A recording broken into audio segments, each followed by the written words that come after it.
Picture this moment. It is late evening in Copenhagen in early January 2026. Winter darkness has fully settled over the Danish capital, the kind of deep Nordic night that absorbs sound, light, and certainty.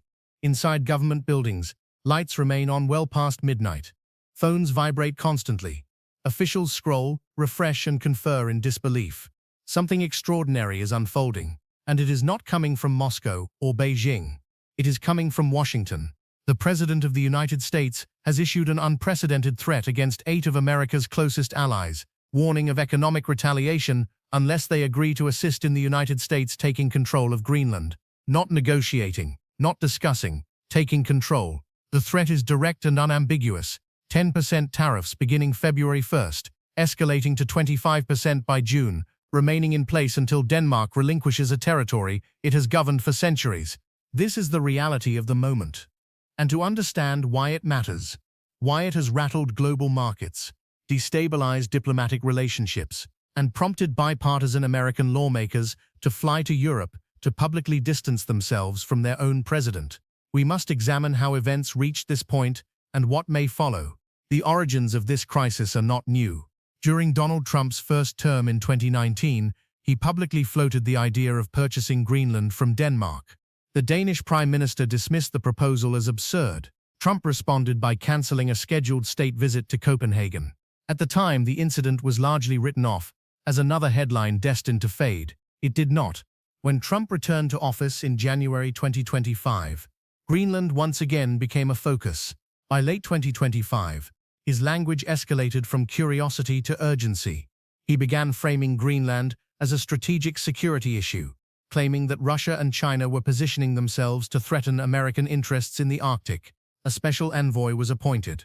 Discussions inside the administration reportedly turned to military scenarios. In early January 2026, the rhetoric sharpened further. Trump declared his objective openly: total control of Greenland, not expanded access, not cooperation, ownership. When pressed on whether military force was an option, he refused to rule it out, stating, "We'll go as far as we have to." The implications were immediate and severe. Greenland is part of Denmark. Denmark is a founding member of NATO. Under Article 5, an attack on one NATO member is considered an attack on all.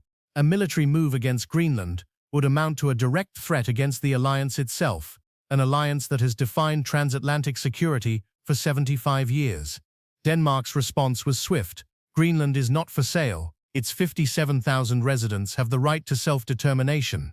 Polling showed overwhelming opposition among Greenlanders to any U.S. takeover.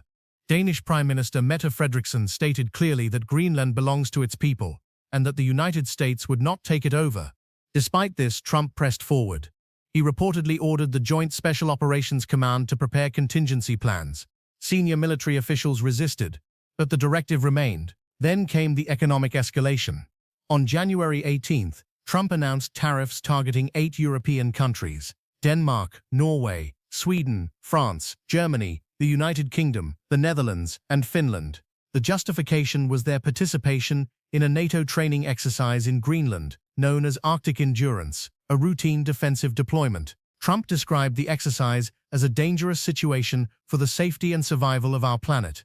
The tariffs were set to begin February 1st, increase sharply by June, and remain in place until a deal was reached for what Trump described as the complete and total purchase of Greenland.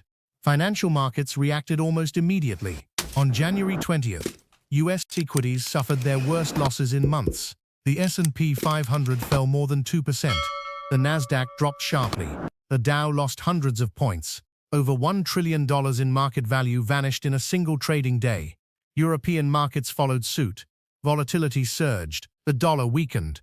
Gold reached record highs as investors rushed to safe havens. Treasury officials attempted to calm investors, insisting the president had a strategy. The selling continued.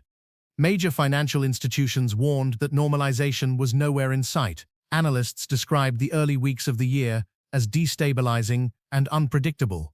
Political consequences followed quickly. European leaders issued a joint statement condemning the tariff threats as destabilizing and dangerous. France rejected intimidation outright. Germany coordinated countermeasures with EU partners. Sweden declared it would not submit to blackmail. Emergency meetings were scheduled in Brussels. including discussions of retaliatory measures targeting American technology firms and trade agreements. Perhaps most striking was the response from Washington itself.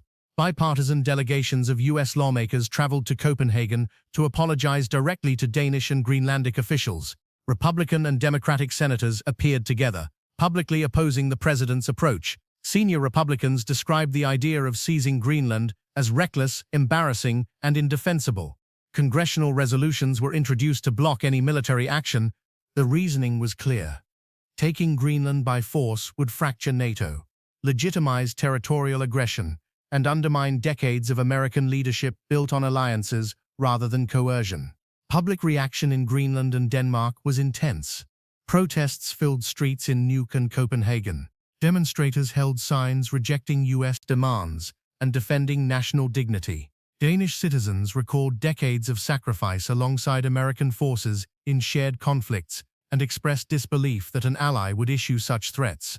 Then came Davos. On January 21st, at the World Economic Forum, Trump unexpectedly shifted course. In a public address, he ruled out military force. Later that day, after meeting with NATO Secretary General Mark Rutte, Trump announced a framework agreement on Greenland and Arctic security and immediately cancelled the tariffs. Markets surged in relief. Stocks rebounded. European indexes rallied. Investors described the episode as another example of aggressive threats, followed by abrupt reversal, yet critical questions remain unanswered. Trump claims the framework secures American interests. NATO officials emphasize Arctic security and deny any discussion of sovereignty. Danish and Greenlandic leaders insist territorial control is a red line. According to officials familiar with the talks, the framework may involve enhanced military access, expanded cooperation on minerals, and increased NATO coordination, but no transfer of sovereignty, which raises the central issue. Enormous diplomatic, economic, and political damage was inflicted to pursue objectives that could likely have been achieved through traditional diplomacy. The alliance has not collapsed, but it has been shaken. Trust has been tested. Economic relationships have been strained. And a precedent has been set that territorial threats can be used against allies. Whether this episode becomes a near miss or a lasting rupture now depends on what comes next. Negotiations continue. Red lines are firm, and the world is watching closely.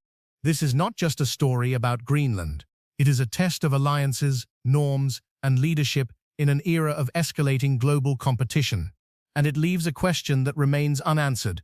Was this strategy or improvisation? That is where things stand.